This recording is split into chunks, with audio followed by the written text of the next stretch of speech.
Halo rekan-rekan value investor. Kita sudah sama-sama menyaksikan beberapa bulan terakhir ini menjelang tutup tahun 2021, ada semacam switching atau pertukaran panggung di IHSG. Saham-saham gorengan di sektor kesehatan dan juga saham-saham gorengan di sektor teknologi bertukar panggung dengan sektor komoditas dan perbankan yang berkualitas fundamental dari awal memang bagus dan juga sudah murah. Pada bulan Oktober ini khususnya, indeks sektor pertambangan dan perbankan naik dengan sangat signifikan, bahkan kenaikannya melebihi kenaikan IHSG. Nah, saya melihat setelah kedua sektor ini, ada satu sektor yang kemungkinan besar akan naik panggung lagi, yaitu sektor properti. Ada beberapa alasan kenapa saya menyimpulkan seperti ini. Yang pertama, tanda-tanda kebangkitan sektor properti sudah mulai terlihat. Anda perhatikan di grafik ini, pemberian kredit perumahan yang terus mengalami peningkatan. Anda perhatikan dari tahun 2018 kurvanya naik terus sampai dengan tahun 2021. Secara lebih khusus lagi, untuk tahun 2021 ini, pemberian kredit perumahan tercatat mempunyai pertumbuhan yang lebih positif pada semester 1 tahun ini dibandingkan dengan kredit konsumer, bahkan dengan total keseluruhan kredit. Kondisi ini menggambarkan bahwa industri properti di tanah air sudah mulai bergairah dengan adanya dukungan dari pembiayaan dari perbankan yang memang melihat exposure untuk sektor ini saat ini memang sangat menjanjikan keuntungan yang signifikan bagi margin perbankan. Alasan yang kedua, dari sisi permintaan juga menunjukkan peningkatan. Anda perhatikan grafik ini menunjukkan permintaan properti komersial menunjukkan sedikit peningkatan secara tahunan year on year pada kuartal kedua tahun 2021 ini. Indeks properti terlihat pada grafik naik turun yang berwarna merah ini terlihat naik sebesar 0,006% pada kuartal kedua ini dibandingkan pada tahun lalu yang terlihat stagnan.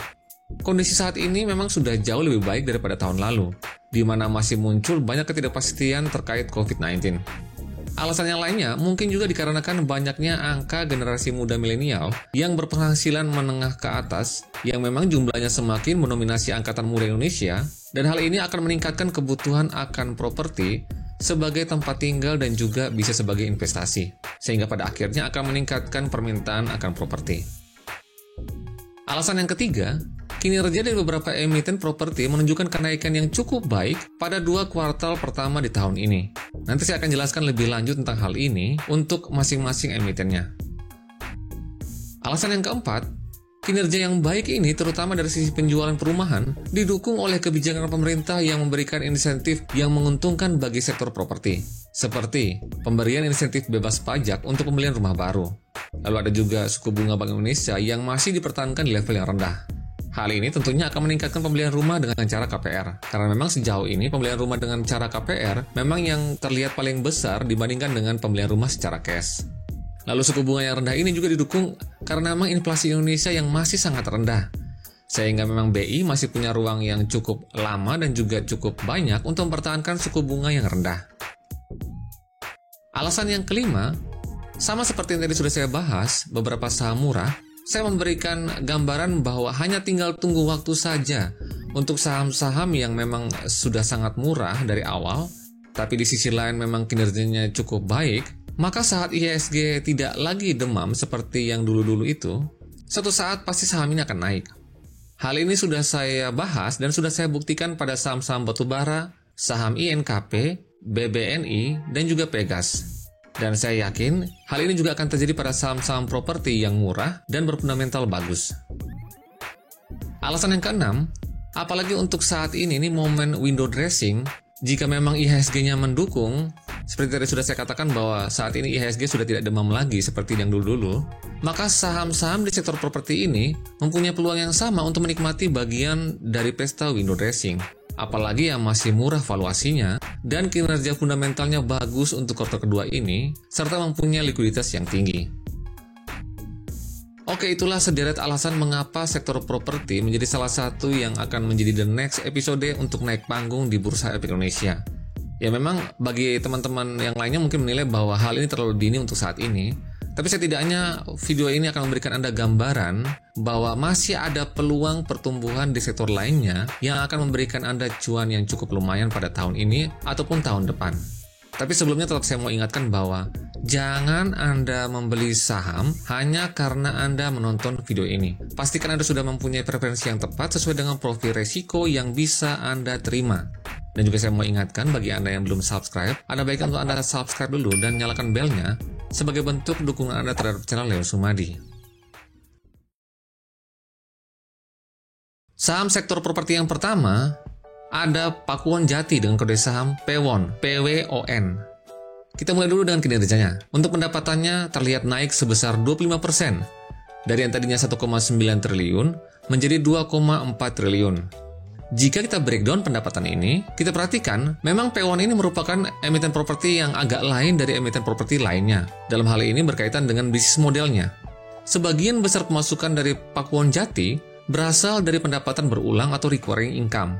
Pendapatan ini berasal dari properti baik itu yang berupa mall atau gedung perkantoran yang memang di dalamnya ada penyewa-penyewa lain yang bisa memberikan penghasilan setiap bulannya kepada Pakuwon Jati. Kita perhatikan dalam laporan keuangan ini, di sini saya sudah membagi antara yang pendapatan berulang dan juga pendapatan dari penjualan unit properti dan tanah.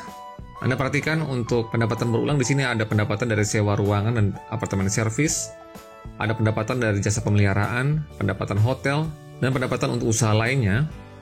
Nah, total pemasukan dari pendapatan berulang ini menyumbang sekitar 54% dari total keseluruhan pendapatan dari Pakuwon Jati. Lalu untuk penjualan unit properti dan tanah, kita perhatikan di sini ada penjualan kondominium, ada penjualan tanah dan bangunan. Nah, kesemua ini menyumbang 46% dari total keseluruhan pendapatan dari Pakuwon Jati. Jadi memang secara garis besar, pendapatan berulang dari Pakuwon Jati memang menjadi salah satu sumber terbesar dari pendapatan Pakuwon Jati selama ini. Lalu berikutnya kita akan lihat untuk laba bersihnya, terlihat juga mengalami pertumbuhan ya walaupun tipis sebesar 0,7%, dari yang tadinya 522 miliar menjadi 526 miliar. Nah, berikutnya kita akan cek kesehatan hutangnya. Ini penting ya, supaya kita tidak mengalami nasib yang sama seperti Evergrande, yang saat ini tercatat sebagai perusahaan dengan hutang terbanyak di bumi ini. Maka itu, unsur solvabilitas ini sangat penting untuk kita perhatikan. Tapi bukan hanya untuk emiten properti saja sebenarnya, ini juga berlaku untuk semua emiten yang akan kita analisa dalam laporan keuangannya di Bursa Efek Indonesia. Kita perhatikan, sampai dengan kuartal kedua ini, Pakuwon Jati mempunyai hutang sebesar 10 triliun. Jumlah ini lebih kecil dari ekuitasnya yang sebesar 18 triliun. Lalu kita perhatikan di sisi lain hutang jangka pendeknya sebesar 4 triliun. Jumlah ini juga lebih kecil jauh daripada aset lancarnya yang sebesar 11 triliun. Nah, dari kedua indikator ini memperlihatkan bahwa Pakuwon Jati mempunyai kesehatan hutang yang sangat baik karena hutangnya dapat cover yang lumayan tebal dari ekuitas dan aset lancarnya. Nah, berikutnya kita akan bahas valuasinya. Nah, seperti biasa Anda perhatikan ini adalah rata-rata PBV dari Pakuwon Jati selama 10 tahun terakhir. Anda perhatikan grafik berwarna orange yang disebut sebagai mean PBV, artinya dalam 10 tahun terakhir ini, saham Pakuwon Jati biasanya diperdagangkan dengan PBV sebesar 3,4 kali. Saat video ini dibuat, PBV dari Pakuwon Jati sebesar 1,66 kali. Jika kita yakin suatu saat saham Pakuwon Jati akan kembali ke minimal min PBV-nya, atau di sini kita juga bisa lihat harga saat ini masih di bawah minus 1 PBV-nya, yang kita lihat berada di bawah garis berwarna hijau, angka PBV-nya rata-rata sebesar 2,21 kali, kita juga bisa hitung menggunakan min PBV-nya ini. Caranya pertama kita cari dulu book value per share, rumusnya ekuitas dibagi jumlah saham yang beredar. Angkanya kita dapat sebesar Rp314 per lembar saham. Angka ini kita kalikan dengan min PBV-nya 2,21 kali, maka kita bisa dapat harga wajar Pakuwon Jati harusnya sebesar Rp694 per lembar saham. Lalu kita bandingkan saat video ini dibuat, harga Pakuwon Jati sebesar Rp520 per lembar saham. Nah, itu artinya kita punya margin of safety sebesar 25%. Lalu kalau misalnya kita lebih optimis lagi untuk menetapkan target yang sedikit lebih tinggi, kita bisa menggunakan angka min PBV-nya karena memang secara histori Pakuwon Jati pernah menyentuh min PBV-nya ini. Bahkan pernah menyentuh plus 1 PBV-nya di angka 4,59 kali dan juga pernah menyentuh plus 2 PBV-nya di angka 5,79 kali. Nah, ini terserah daripada kita ya untuk menentukan patokan yang akan kita gunakan. Nah, di sini saya akan menggunakan saja perhitungan untuk dua patokan ini. Jika Anda mau yang lebih tinggi lagi, Anda bisa menggunakan yang plus 1 dan juga plus 2 PBV-nya. Nah, untuk PBV-nya 3,4 kali, sama juga kita kalikan dengan book value per share, Rp314 per lembar saham, kita bisa dapat harga wajarnya sebesar Rp1.068 per lembar saham.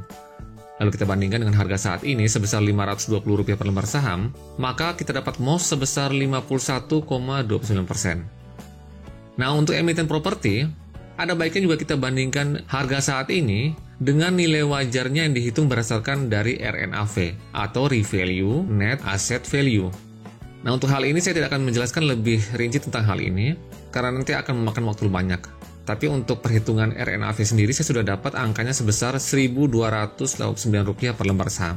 Lalu kita bandingkan dengan harga saat ini juga sebesar Rp520 per lembar saham, maka kita bisa dapat margin of safety yang lebih besar lagi, yaitu sebesar 59,66%.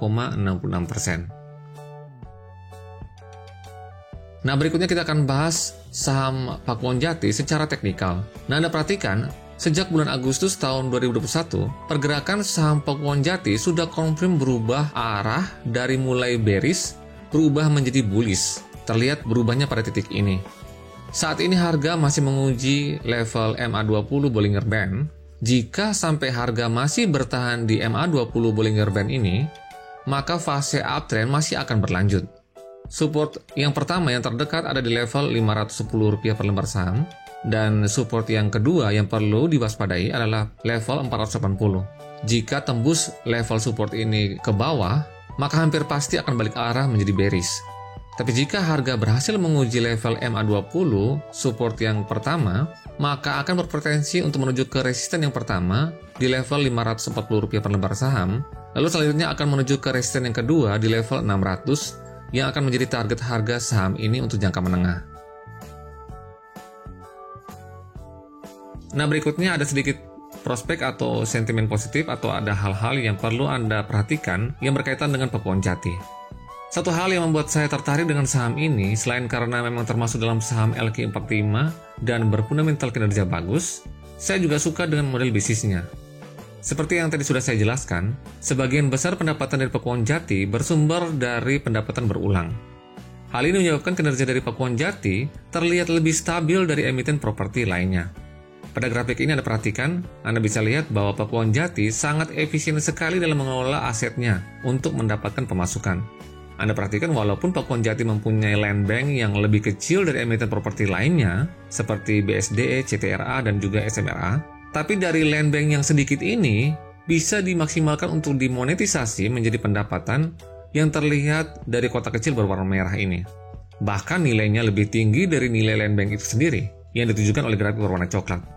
Hal ini memang sejalan dengan prinsip dasar ekonomi, yaitu dengan sumber daya sekecil-kecilnya untuk mendapatkan manfaat yang sebesar-besarnya. Saham properti yang kedua adalah Ciputra dengan kode saham CTRA. Kita mulai dulu dengan kinerjanya yang terbaru kuartal kedua ini. Kita perhatikan untuk pendapatannya meningkat dengan sangat signifikan sebesar 43%. Dari yang tadinya 2,8 triliun menjadi 4 triliun. Nah, kita juga bisa breakdown pendapatannya. Kita perhatikan, nah di sini sudah dipisahkan ya antara yang pendapatan berulang dan juga pendapatan dari penjualan properti dan tanah. Kita perhatikan secara garis besar, terlihat memang tidak seperti Pakuwon Jati tadi, pendapatan berulang dari Ciputra memang hanya sebesar 20% dari total keseluruhan pendapatan. Pendapatan ini lebih didominasi oleh 80% penjualan dari properti dan juga tanah. Nah, rinciannya sebagai berikut, 51% penjualan rumah hunian dan ruko, 14% penjualan kantor, 7% penjualan apartemen, 7% penjualan kapling tanah, lalu ada juga 9% dari pendapatan rumah sakit. Nah, ini untuk pendapatan yang berulang, yang tercatat memang tertinggi untuk pendapatan berulang, lalu 4% dari pendapatan pusat niaga, 3% dari pendapatan hotel, dan 0,4% dari lapangan golf. Nah, berikutnya kita akan lihat juga laba bersihnya. Untuk kuartal kedua ini, Ciputra Development mencatatkan pertumbuhan laba bersih yang sangat fenomenal, sebesar 303%, dari yang tadinya 161 miliar, menjadi 650 miliar. Nah, berikutnya sama seperti yang sudah saya bahas, supaya kejadian Evergrande tidak akan terulang di Indonesia dan kita sebagai investor retail tidak akan dirugikan, maka ada baiknya kita untuk memeriksa kesehatan hutang dari setiap emiten. Kita perhatikan untuk probabilitasnya, hutang CTRA sampai dengan kuartal kedua ini sebesar 22 triliun. Jumlah ini memang sedikit lebih besar daripada ekuitasnya sebesar 18 triliun. Memang sekilas kita lihat memang kelihatan hutangnya agak kurang sehat ya, karena ekuitasnya sedikit lebih kecil daripada hutangnya. Tapi di sisi lain, kita perhatikan hutang jangka pendeknya sebesar 9 triliun. Jumlah ini sangat jauh di bawah atau lebih kecil daripada aset lancarnya yang sebesar 21 triliun. Maka kesimpulannya, secara keseluruhan, kita perhatikan saat ini Ciputra mempunyai kesehatan hutang yang cukup baik dan mempunyai ketahanan yang cukup baik untuk jangka pendek, karena hutang jangka pendeknya dapat cover yang lumayan sangat tebal dari aset lancarnya. Dan ini dapat menghindarkan resiko gagal bayar dari Ciputra dalam jangka pendek. Nah, berikutnya untuk valuasinya. Anda perhatikan ini adalah grafik yang menunjukkan rata-rata PBV dari Ciputra selama 10 tahun terakhir. Grafik berwarna orange yang disebut sebagai mean PBV, artinya dalam 10 tahun terakhir saham Ciputra biasanya diperdagangkan dengan PBV sebesar 1,97 kali. Saat video ini dibuat, PBV CTRA sebesar 1,24 kali. Jika kita yakin suatu saat saham CTRA akan kembali ke rata-rata PBV-nya selama 10 tahun terakhir, kita bisa hitung dengan cara pertama kita cari dulu book value per share. Rumusnya sekali lagi ekuitas dibagi jumlah saham yang beredar. Angkanya sebesar Rp852 per lembar saham. Angka ini kita kalikan dengan yang pertama kita cari dulu mean PBV-nya 1,97 kali. Kita kalikan dengan book value per share. Kita dapat harga wajarnya sebesar Rp1.678 per lembar saham.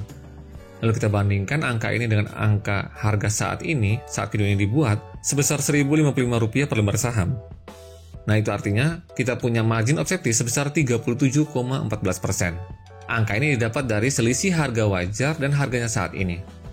Lalu kita juga bisa menggunakan patokan plus 1 PBV-nya, karena kita perhatikan lagi secara historical, harga saham CTRA pernah menyentuh level plus 1 PBV-nya ini di angka yang berwarna ungu. Anda perhatikan grafik yang berwarna ungu, angkanya sebesar 2,65 kali. Nah, angka ini kita sama juga kalikan dengan book value per share, Rp852 per lembar saham, maka kita bisa dapat harga wajarnya sebesar Rp2.258 per lembar saham. Lalu kita bandingkan dengan harga saat video ini dibuat, Rp1.055 per lembar saham, kita bisa dapat margin of safety sebesar 53,27%. Nah, sama seperti tadi, kita juga bisa menggunakan patokan nilai harga wajarnya berdasarkan nilai intrinsiknya yang dihitung berdasarkan RNFA-nya, Revalue Net Asset Value. Di sini saya sudah hitung dan angkanya saya dapat sebesar Rp3.033 per lembar saham. Sama kita bandingkan dengan harga saat video ini dibuat, Rp1.055 per lembar saham, maka kita bisa dapat margin of safety sebesar 65,22%. Nah, sekarang terserah dari Anda, apakah Anda ingin menggunakan yang patokan mean PBV, atau yang plus 1 PBV, atau yang berdasarkan RNAV. Semuanya memang saat ini memperlihatkan harga saat ini masih di bawah dari ketiga patokan harga ini. Berikutnya kita akan bahas saham CTRA ini secara teknikal. Nah, sama seperti Pakuan JT tadi, CTRA ini saat ini masih melanjutkan uptrend-nya. Hal ini bisa ditandai dengan slope MA20 yang kita lihat masih miring ya, masih terlihat miring ke atas maksudnya, bukan miring ke bawah. Apalagi untuk CTRA ini terlihat sebelumnya memang terlihat membentuk pola cup handle yang menandakan awal dari fase uptrend untuk jangka pendek. Support terdekat ada di level 1000 dan resisten pertama ada di level Rp1.065. Jika harga berhasil tembus pada resisten pertama ini, maka target harga selanjutnya untuk saham CTRA adalah di level Rp1.160 per lembar saham. Nah, untuk prospek atau sentimen positif dari CTRA, ini menyangkut dari kinerja yang terupdate, yang terbaru ya. Dari perseroan dalam keterbukaan informasi menyampaikan bahwa CTRA sampai dengan bulan Agustus telah berhasil mencapai prapenjualan sebesar 4 triliun. Jumlah ini setara dengan 67,79% dari target yang dicanangkan tahun ini sebesar 5,9 triliun. Nah, ini tentunya akan memberikan kita gambaran bagaimana kinerja CTRA pada kuartal ketiga dan kuartal keempat nanti. Saham properti yang ketiga adalah Bumi Serpong Damai dengan kode saham BSDE. Nah, saham ini juga saya sudah bahas di saham murah LQ45 yang sudah saya rilis beberapa minggu yang lalu. Sekarang kita lihat dulu kinerja terbarunya. Untuk kuartal kedua ini, pendapatan dari BSDE meningkat dengan cukup signifikan ya, sebesar 39%. Dari yang tadinya 2,3 triliun menjadi 3,2 triliun. Sama kita juga breakdown pendapatannya. Kita perhatikan 74% pendapatan dari BSDE disumbang oleh penjualan tanah dan bangunan. Lalu 11%-nya dari sewa. Nah, ini merupakan pendapatan berulang ya. lalu 5%-nya untuk konstruksi, dan 4%-nya dari pengelolaan gedung. Nah, untuk pendapatan dari konstruksi ini berasal dari akuisisi jalan tol pada PT Trans Bumi Serba Raja. PT Trans Bumi Serba Raja merupakan BUJT, Badan Usaha Jalan Tol, yang mengelola ruas Serpong Balaraja sepanjang 39,9 km. Nah, proyek ini merupakan salah satu proyek strategis nasional di Provinsi Banten. Dan proyek ini merupakan salah satu infrastruktur strategis yang dimiliki oleh BSDE karena akan menyambungkan wilayah di tengah BSDE, khususnya di bagian selatan, dengan wilayah Jakarta lainnya. Yang berikutnya kita akan lihat laba bersihnya. Kita perhatikan, pada kuartal kedua ini, laba bersih dari Bumi Serpong Damai meningkat dengan sangat fantastis sebesar 726%.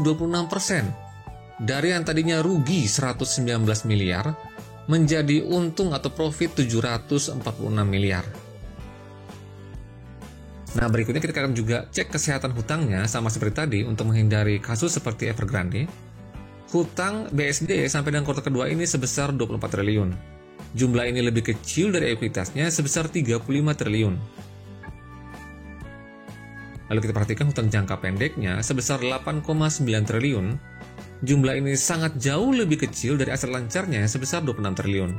Jadi menurut dari kedua fakta ini menunjukkan bahwa solvabilitas dari Bumi Serpong Damai saat ini sangat terlihat sehat dan kuat sekali, yang didukung dengan kekuatan hutangnya yang dapat cover yang lumayan tebal dari ekuitas dan aset lancarnya. Berikutnya kita akan bahas valuasi BSDE. Ini adalah grafik yang menunjukkan rata-rata PBV BSDE selama 10 tahun terakhir.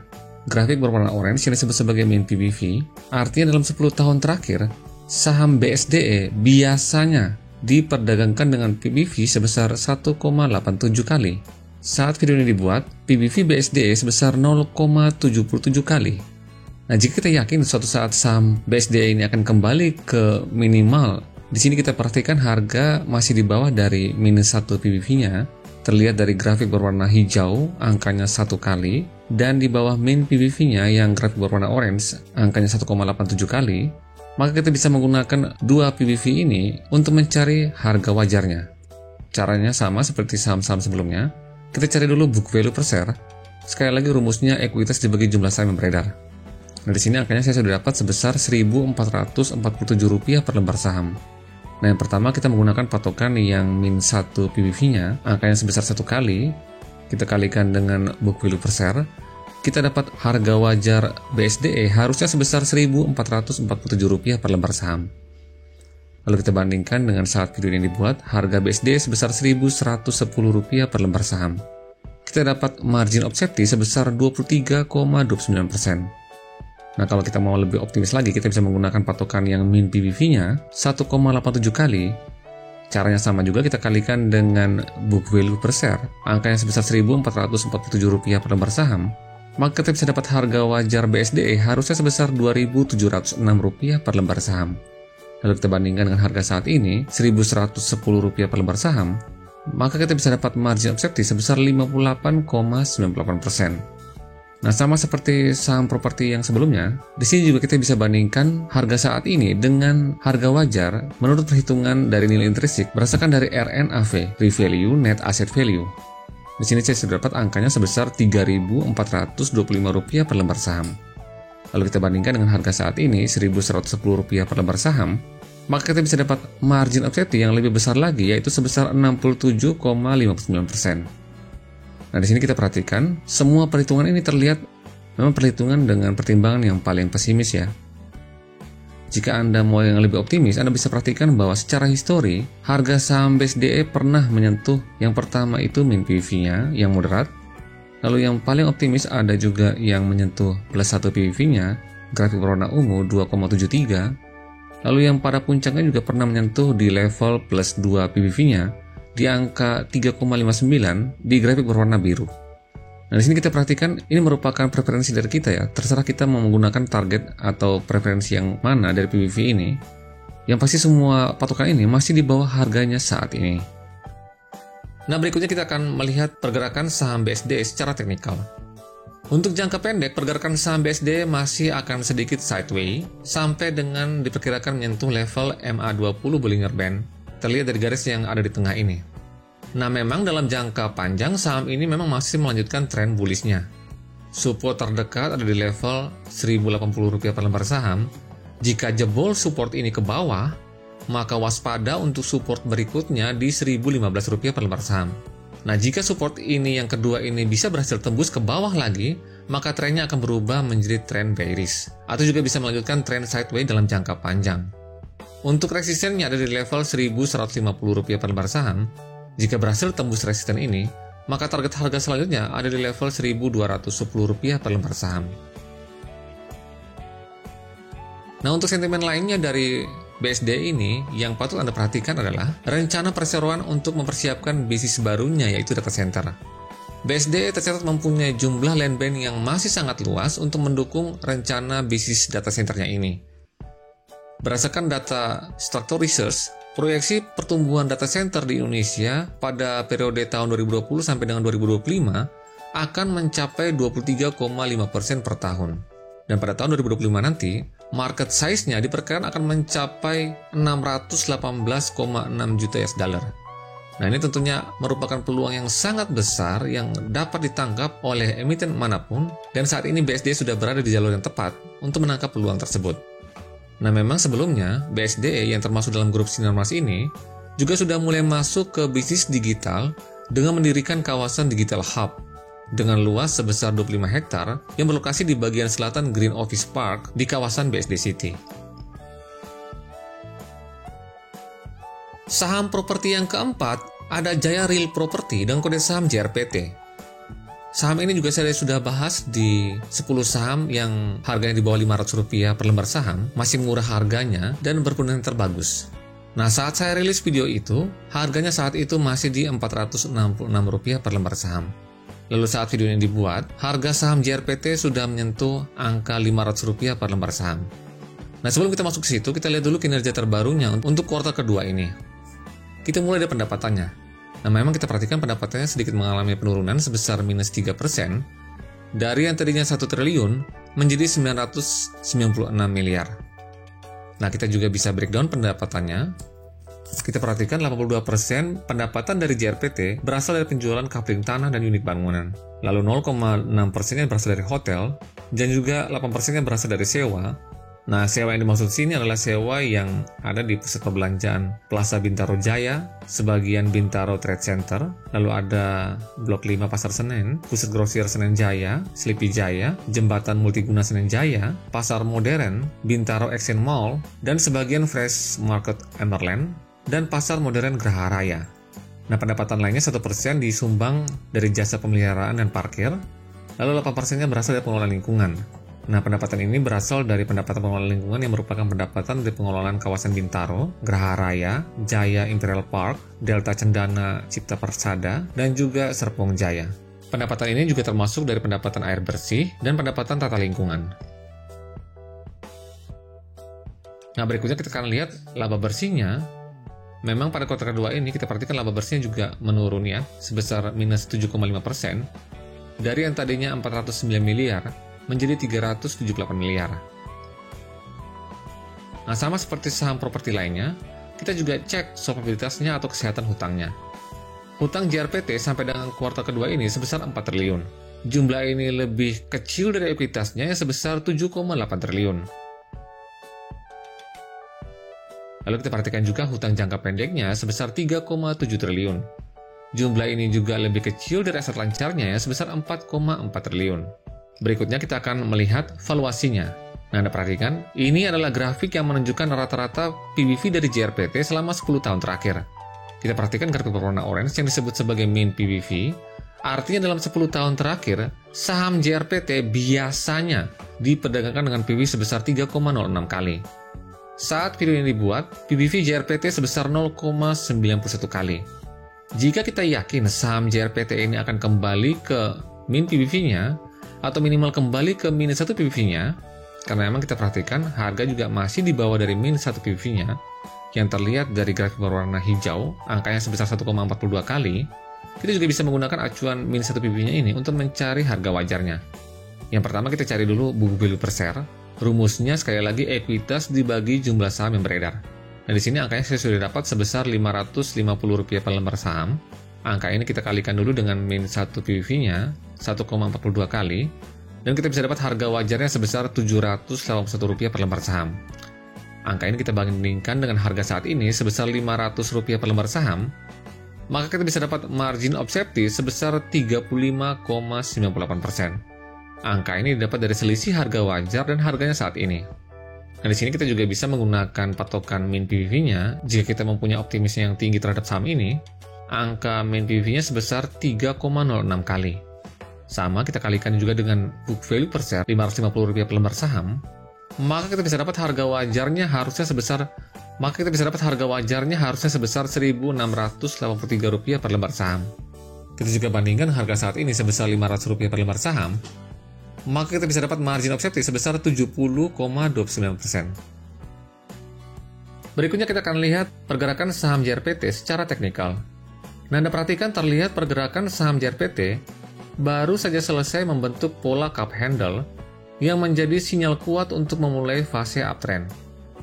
Hanya saja di sini saya masih menunggu confirm untuk MA20 Bollinger Band yang memang harusnya berbelok ke atas atau miring ke atas untuk memastikan pola bullish.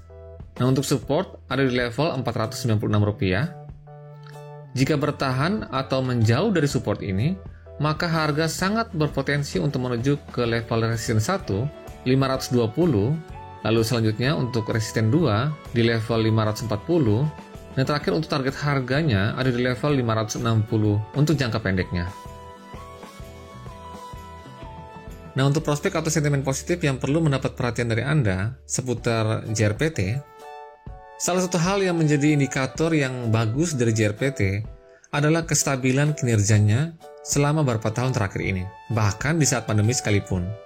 Anda perhatikan setelah naik cukup tajam dari tahun 2008 sampai dengan tahun 2016, kesininya kinerja dari JRPT terlihat cukup stabil dengan ROE rata-rata selama 5 tahun terakhir sebesar 16,74%. Apalagi JRPT selama ini memang selalu rajin membagikan dividen dengan yield sebesar 4,4%. Di samping itu, hal yang menarik bagi saya untuk JRPT ini adalah berkaitan dengan momen window dressing. Anda perhatikan, dalam 10 tahun terakhir, data ini menunjukkan bahwa pada bulan Desember, harga saham JRPT memiliki probabilitas yang naik cukup tinggi sebesar 89%. Saya juga melihat ada peluang JRPT untuk naik double digit karena memang sepanjang tahun ini, walaupun kinerja dari JRPT ini terlihat stabil, kenaikan sahamnya belum ada yang double digit. Nah, sebenarnya peluang yang terbaik untuk masuk ke saham ini ada pada bulan September, lalu juga bisa masuk yang terbaik di bulan ini juga, bulan Oktober. Lalu terlebih lagi di sisi lain, seperti tadi sudah saya jelaskan bahwa secara teknikal yang sudah membentuk pola cup handle, maka hal ini mendukung untuk data ini dapat tercapai di tahun ini sangat besar kemungkinannya. Saham properti yang kelima adalah SMRA, Summarecon.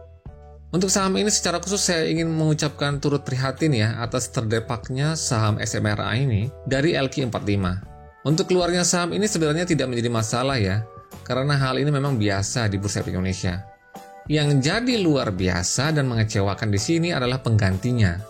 SMRA ini diganti oleh emiten yang baru IPO jumbo, valuasinya mahal, menjebak banyak investor muda, dan memang kinerjanya sangat amat parah.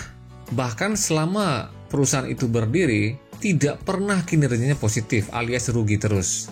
Hanya jual janji. Dan memang masuknya ke LQ45 ini, memang salah satu faktor keputusannya memang terlihat dari likuiditasnya yang memang tinggi, karena memang digoreng tadi. Dan juga market cap yang tinggi, ya memang karena dari awal sudah menggorengnya dengan valuasi yang sangat mahal. Tapi memang di sisi lain, seperti tadi sudah saya bahas, saham ini hanya jual janji saja, malah menggantikan emiten yang tergolong sudah mapan dan kinerjanya dari dulu, dan saat ini juga cukup baik. Ya, tapi itulah, bursa efek kita yang sekarang memang seperti itu. Kenyataannya memang seperti itu. Oke, kita lanjut untuk membahas fundamental saham SMRA. Kita mulai dari pendapatannya.